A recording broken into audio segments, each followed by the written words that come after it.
ፎቶ ላይ የምትመለከቷት ወጣት ማህሌት አረፍሸዋ ዘለቀ ትባላለች። የምትኖረው በዩናይትድ አረብ ኤሚሬት ነበረ።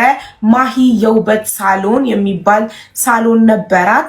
እናም አሁን ላይ ከቀናት በፊት ከአዲስ ዓመት በኋላ ከዱባይ ወደ አውሮፓ ከነ ልጆቿ ገብታለች። የህዝብን በሚሊዮኖች የህዝብን ብር በልታ በተለያየ ኬዝ አንዴ ካናዳ ልካቸዋለሁ፣ አንዴ አሜሪካ ልካቸዋለሁ፣ አንዴ ከኢትዮጵያ ዱባይ አመጣቸዋለሁ።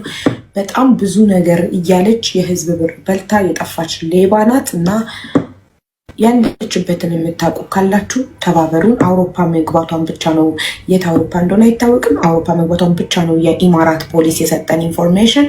ስለዚህ ተጠንቀቁ ከዚች ሌባ።